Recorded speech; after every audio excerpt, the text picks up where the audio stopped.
Navia, you're gonna be in the yellow group today, okay? But you could go in line for pancakes. Go enjoy. क्या ज़बरदस्त बच्चों का welcome होता है।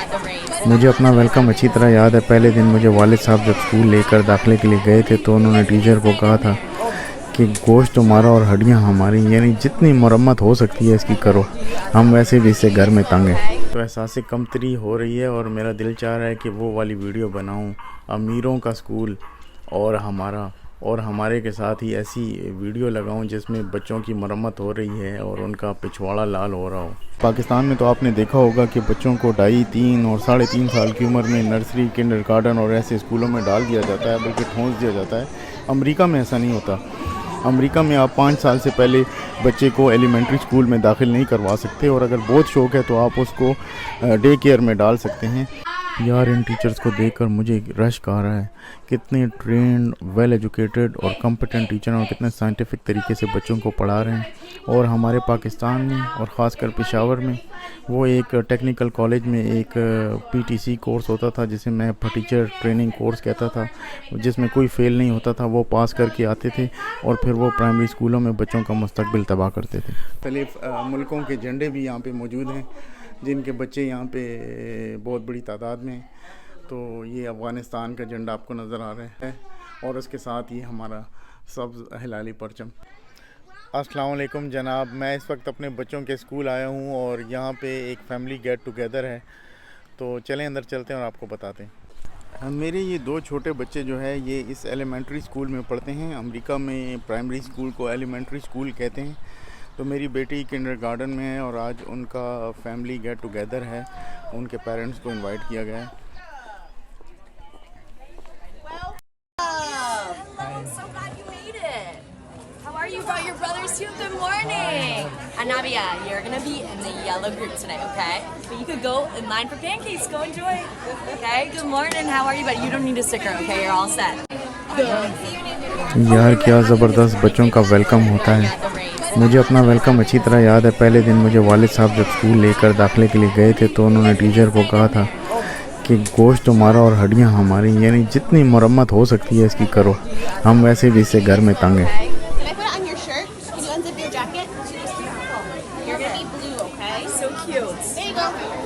Navia, go get some pancakes, girl. Go get in line. Hi guys. Hi Sam.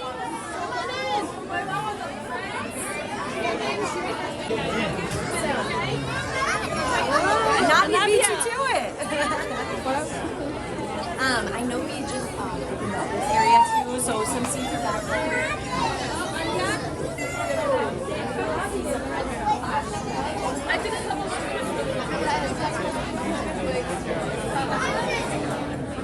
Oh yeah. Once I get the oven on, good.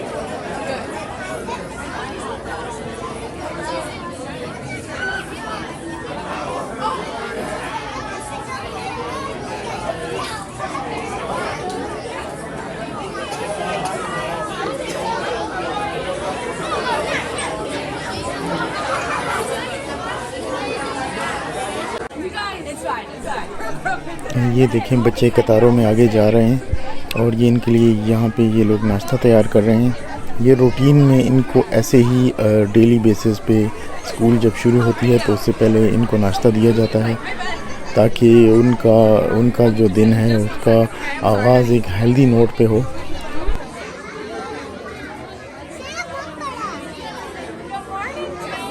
अच्छा, पाकिस्तान और America में छोटी उम्र के बच्चों की तालीम के फ़र्क के बारे में थोड़ा सा आपको बताता हूँ। पाकिस्तान में तो आपने देखा होगा कि बच्चों को 2.5, 3 और 3.5 साल की उम्र में नर्सरी, किंडरगार्टन और ऐसे स्कूलों में डाल दिया जाता है, बल्कि ठूंस दिया जाता है। अमेरिका में ऐसा नहीं होता। अमेरिका में आप 5 साल से पहले बच्चे को एलिमेंट्री स्कूल में दाखिल नहीं करवा सकते, और अगर बहुत शौक़ है तो आप उसको डे केयर में डाल सकते हैं। और इसी तरह स्कूल में बच्चों पर इस तरह प्रेशर नहीं होता एकेडमिक जिस तरह पाकिस्तान में होता है। अल्फ़ाबेट्स और ये चीज़ें नहीं सिखाई जाती, बल्कि उनको एमरजेंसी में जो है वो कैसे पुलिस को कॉल करनी है या अपने पेरेंट्स का जो है फ़ोन नंबर या घर का एड्रेस, ये चीज़ें सिखाई जाती हैं। और खेलों में उनको जो बेसिक कॉन्सेप्ट्स हैं यानी कलर्स वगैरह और ये चीज़ें सिखाई जाती हैं। उन पर इतना बोझ नहीं डाला जाता जिस तरह पाकिस्तान में डाला जाता है।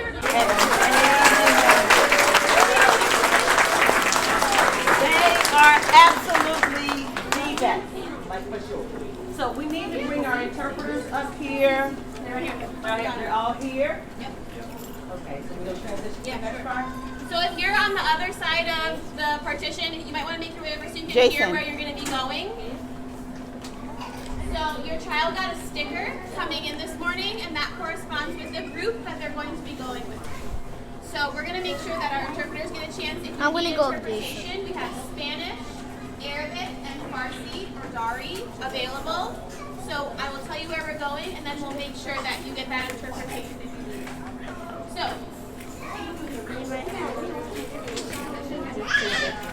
So first of all, if your child has a अच्छा, तो यहाँ पे ऐसे वालिदैन भी मौजूद हैं जिनको अंग्रेज़ी ज़ुबान की समझ बूझ नहीं है और स्कूल इंतज़ामिया को इस चीज़ का बखूबी इदराक है, तो उन्होंने यहाँ पे 3 मुख्तलिफ़ ज़ुबानों के तर्जुमान बुलाए हैं ताकि वालिदैन को समझ आ सके कि टीचर क्या कह रही हैं। तो इन ज़ुबानों में स्पेनिश, अरबी और दरी फ़ारसी यानी अफ़गानिस्तान की फ़ारसी शामिल है।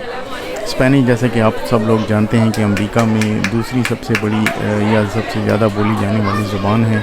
यहाँ पे बहुत ज़्यादा लैटिन अमेरिकन ममालिक के लोग हैं, अरबी ममालिक के लोग भी यहाँ पे बहुत ज़्यादा हैं और ख़ासकर शाम के बहरान के बाद और ये मिडल ईस्ट की लड़ाइयों के बाद अब बहुत सारे ममालिक के लोग यहाँ पे इन्होंने यानी तारकीन वतन यहाँ पे आए और अफ़गान तो है काफ़ी अरसे से यहाँ पे उनकी बहुत बड़ी अक्सरियत मौजूद है। ये देखें, अब ये ख़ातून जो हैं ये अरबी की तर्जुमान हैं, ये अब वालिदैन को अरबी ज़ुबान में समझा रही हैं जो कि टीचर ने अभी बताया है।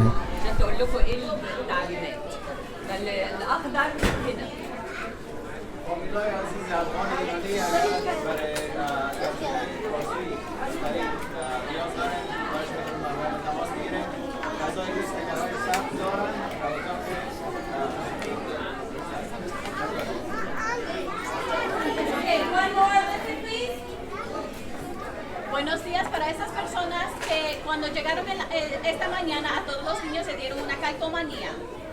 Dependiendo del color es que vamos a dividir los niños. Así que en este momento estamos pidiendo que los niños que recibieron una calcomanía verde, que por favor se muevan hacia la parte de atrás en este salón de acá. अच्छा, तो जनाब हम इस वक्त classroom में आ गए हैं और ये देखें, ये बच्चों को पढ़ाया जा रहा है। मुझे तो एहसास कमतरी हो रही है और मेरा दिल चाह रहा है कि वो वाली वीडियो बनाऊं, अमीरों का स्कूल और हमारे के साथ ही ऐसी वीडियो लगाऊं जिसमें बच्चों की मरम्मत हो रही है और उनका पिछवाड़ा लाल हो रहा हो। ये देखें, बच्चों को मुख्तलिफ़ जो वर्ड्स हैं वो एक्सप्लेन कर रहे हैं। ये ज़िप कैसे बंद होती है।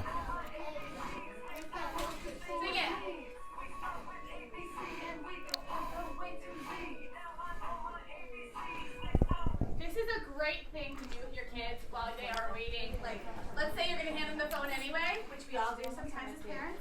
Hand them this video first before they get to pick what they want to do on your phone. Feel free to come up and scan this QR code if you want so you can save this video. It's just a great way to reinforce those letter sounds and the words that we use called cue words. Come get it. Thank you.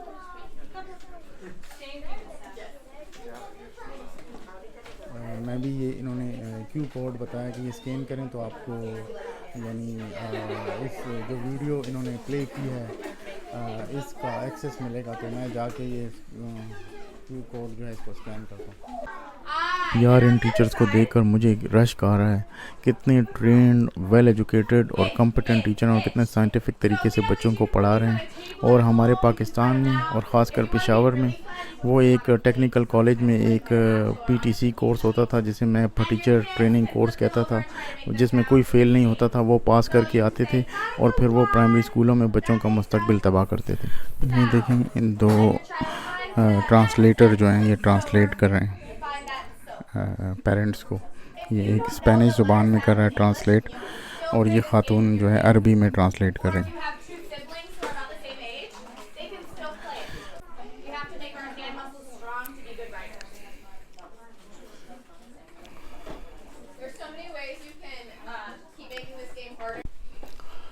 अच्छा, तो मैं आपको school के मुख्तलिफ़ जो है वो section दिखाता हूँ। ये जैसे ही आप बिल्डिंग में इंटर होते हैं तो ये आपको ये इनका ऑफिस है